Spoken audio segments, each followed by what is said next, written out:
fois 4, 70 000 sur le Bitcoin. Pourquoi cet indicateur du long short ratio nous permet de devenir des experts en trader alors qu'on n'y connaît rien? Alors, c'est quoi cet indicateur? En fait, il te montre les longues et les shorts qui sont sur les contrats futurs. Alors, avant, c'était Binance. Là, maintenant, tu as Binance et Bybit, donc, qui sont les deux plateformes où tu as le plus de trades en perpétuel. Alors, perpétuel chez Binance n'est pas autorisé dans tous les pays. En fait, comment ça marche? Parce qu'il y a très longtemps, j'avais fait des tutos sur cet indicateur, mais là, on va le rendre plus facile. Je vais vous montrer une manière plus facile. À l'époque, je vous avais mis des tracés, etc. On défonce toujours l'opposé. Voilà. Donc, quand il y a des acheteurs, faut vendre. Quand il y a des vendeurs, faut acheter. C'est pas plus compliqué. Donc, je vous donne un exemple. OK, parce que vous voulez des exemples. Ici, montée du Bitcoin, acheteur massif. Qu'est-ce qui se passe ici? Faut vendre. Là, vendeur massif. Qu'est-ce qu'il faut faire ici? Faut acheter. Là, acheteur massif. D'accord? Donc, faut vendre. Etc., etc. Et regardez si je zoome. Alors, je me mets en daily parce que je trouve que cet indicateur, il est plus puissant en daily. Mais sinon, mettez-vous en 4 heures. On a ici le Bitcoin, on est en stress. D'accord. Il est en train de retracer. Tout le monde se disait, mais attends, attends, attends, Bitcoin, il a déjà monté là de quasi 100%, voire plus. Voilà. Donc, il peut faire une correction aux 22 000. Bah, grâce à cet indicateur, tu te mets en 4 heures. Si tu veux être très précis, hein, 4 heures, je trouve que c'est pas mal. Quand tu vas en dessous, après, c'est un peu, ça devient un peu n'importe quoi. Tu vois, donc là, il y a une montée, donc ok, aucun affolement. Et là, tu vois quoi? Juste avant la grosse percée, hein, tu vois un énorme rétrécissement. Et ben, qu'est-ce qui se passe après? Bim, 16%. Et ça s'arrête pas. Alors, le rétrécissement n'a toujours pas redépassé des niveaux de personnes qui font que d'acheter. Donc, on reste dans ce niveau-là. Ça continue de monter.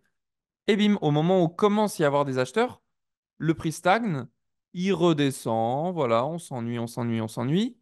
Il commence à remonter, bim, quand on remonte, il y a des ordres de vendeurs, donc les vendeurs ils disent, oh, c'est une opportunité de vendre, parce que le Bitcoin remonte, donc peut-être que je vends. Donc là, il y a trop de vendeurs, et Bitcoin, il fait quoi? Il fait l'inverse. Si tu veux trader dessus, en général, tu te trompes pas, ça marche tout le temps. Voilà, c'était juste l'introduction de cette vidéo. Maintenant, je te montre les cryptos qu'on a dans le portefeuille, comment ça marche le portefeuille qui est juste là. Mais ça fait la troisième vidéo là que je suis en train de te faire où je t'explique comment ça marche. Mais à un moment donné, je te ferai des vidéos un petit peu différentes. T'inquiète pas, je te montrerai d'autres petites choses intéressantes. Globalement, tu investis dans les périodes d'accumulation, ça a deux doigts de sortir. Bah, dès que ça sort, bim, tu fais ton x2. Donc tu récupères ton x2 ici, tu vois, là. Et puis, bah, la crypto, après, la probabilité qu'elle redescende ou qu'elle continue de monter, c'est chiant parce que la probabilité qu'elle continue de descendre, elle est forte. Tu vois, alors que là, la probabilité, regarde, que cette crypto descende, à la limite, elle redescend là, il n'y a pas de problème, hein. Le UMA, qui est une crypto qui a une configuration que j'apprécie tout particulièrement d'ailleurs, je vais te la retrouver parce que je l'aime beaucoup. Elle est là. Regarde. Elle, bah, c'est ce qui s'est passé. On a défoncé le niveau orange et on est en train de rebondir sur le niveau vert. Donc moi, je suis content. Donc moi, j'en ai acheté ici. Et quelle est la probabilité qu'on parte à la hausse là? La probabilité, elle est très forte. Parce que tous ces investisseurs-là qui sont présents depuis bah, plusieurs années, ils vont protéger leur zone. En vrai, c'est une manière de s'exprimer, hein, parce que on dit souvent ça, mais on ne sait pas trop ce qui se passe. Tout ce que je sais, c'est que ici, en général, on redescend pas à ces niveaux-là. Voilà, point. Donc, c'est une bonne chose. On sait qu'on va prendre de la valeur. D'accord? Alors qu'une crypto, tu as une crypto qui est quand même un bon narratif, mais c'est un peu chiant. Le RNDR, très bon narratif. Metaverse, IA, bah, parfait ça. Le problème, c'est que la zone d'accumulation, elle était là. Et là, la probabilité de retracer, elle est forte. On peut retracer, respirer, réaccumuler pour laisser la place aux gros investisseurs qui veulent reprendre de cette crypto-monnaie-là. Donc, ils vont forcer le prix à redescendre et pour repartir. Et tu vois cette durée-là, qui va peut-être prendre 3 mois, bah, tu vas louper des cryptos pendant cette période qui vont faire des fois 2. Donc, c'est pour ça que je recommande toujours de te mettre sur des cryptos elles sont en accumulation et à deux doigts de prendre de la valeur, comme par exemple le Radix. Parfait ça, hein. Parce que elle, la probabilité de prendre de la valeur, c'est plus fort que le RNDR. Et bah, à ce moment-là, tu peux faire ton x2 facilement dessus. Moi, ma stratégie, je te l'ai expliqué, c'est que dès que je fais un x2, je retire ma mise de départ ou 30% des gains et je les réinjecte, ok, dans une autre crypto qui est dans la même configuration. Problème, tu vois la liste en haut à droite rouge, c'est celles qui ont déjà pris trop de valeur. Donc je te donne une au pif, voilà, qui ont déjà pris trop de valeur. Liste verte, celles qui sont en accumulation. Et liste orange, celles qui ont dépassé leur accumulation et qui sont en train de rebondir. D'accord? Donc, tu en as plusieurs qui sont dans cette configuration-là. Et ben, quand je regarde, il y a quasiment l'équivalence en rouge, en vert et en orange. Et ça, c'est chiant. Parce que plus on avance dans le temps, plus les crypto-monnaies vont prendre de la valeur. Parfait pour notre portefeuille. Mais c'est pas parce que je fais x3, x4 sur mon portefeuille, moi, ça me convient pas. Moi, je veux faire plus. Je sais pas si tu as déjà entendu quelqu'un dire ça. Moi, je veux faire plus que x3, x4. Donc, à un moment donné, toutes les cryptos seront comme le HKT. C'est là qu'il faut investir sur les crypto-monnaies à bon fondamentaux, qui vont pas juste faire un x10, mais peut-être un x30, x50. Et donc, à ce moment-là, bah, on reprend plus sa mise de départ à x2. Je mets en cash une partie. Donc, l'idée, c'est d'avoir peut-être 10, 15, 20% du cash. Et à ce moment-là, on monte. On fait x5, très bien, on prend 50% ou 30% et on réinvestit dans un autre projet qui n'a pas encore trop pris en valeur, qui est dans un narratif intéressant. Il y a trois narratifs sur lesquels il faut que tu portes beaucoup d'attention.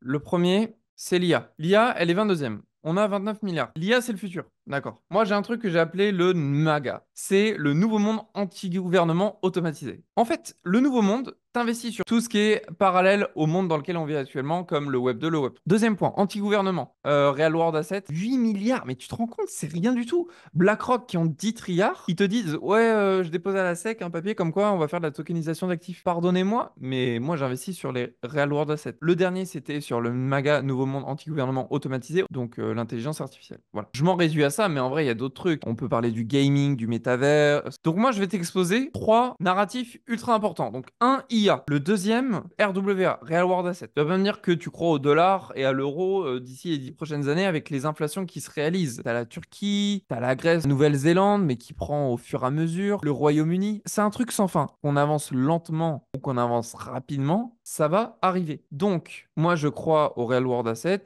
et je crois à la tokenisation d'actifs numériques et au fait que les gens, à un moment donné, ils auront envie de payer avec autre chose que des dollars. Troisième, c'est tout ce qui est metaverse slash gaming. Voilà, terminé. Avec ça, vous allez faire x10, x15. Voilà. Maintenant, par rapport à la technique, 4 steps pour faire de l'argent, je me mets en mensuel. Donc là, je prends un maximum de clôture, un maximum de mèches. Je peux même reporter ça jusqu'à l'époque pour voir si on est à peu près sur ces niveaux-là. Il n'y a pas besoin d'être ultra précis. Alors maintenant, c'est quoi les 4 steps? Première étape, acheter en bas de range. Ça veut dire que tu as ton accumulation qui se fait ici et bim, t'achètes en bas de range. Sachant que tu l'avais déjà défini avec ces points ici et même en reportant ton ancien carré, tu avais remarqué qu'il y avait des points communs à l'époque. Là, t'achètes. Deuxième point, tu as la percée. Ça, c'est un autre point d'achat.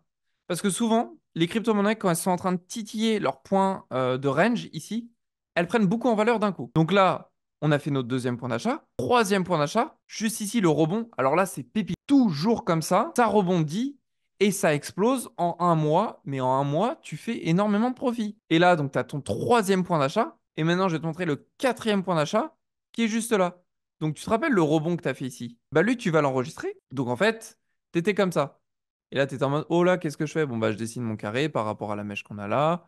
Je prends les anciennes valeurs de l'époque auxquelles je voyais des corrélations. Donc, je peux estimer que là, c'est mon carré. Et bah, dès que le prix vient visiter ce carré-là, un petit peu comme le moment où il est en train de dépasser son carré vert, bim, t'achètes à partir d'ici. Donc, on fait notre quatrième point d'achat. Ça fait 100%. Donc là, tu viens littéralement de détruire la charte graphique et de faire énormément de profit sur le NIR en optimisant tes entrées. C'est incroyable. Voilà, félicitations. Voilà comment tu peux opérer en 4 steps pour faire de l'argent en technique sur les crypto-monnaies. Prenez le temps, prenez une petite heure. Voilà, on a tous une heure dans notre journée pour parler à un ami ou je ne sais quoi. Prenez une heure pour faire vos analyses crypto et investir. Au mieux, je vous ferai une vidéo spéciale où je vous montrerai toutes les cryptos qui sont dans cette configuration. Donc j'espère que cette vidéo vous a plu. En tout cas, moi, c'était un plaisir de vous l'avoir fait. Et puis on se retrouve peut-être dans le Discord si vous voulez nous rejoindre. Peut-être que je ferai aussi un groupe Telegram, je vais voir pour faire ça.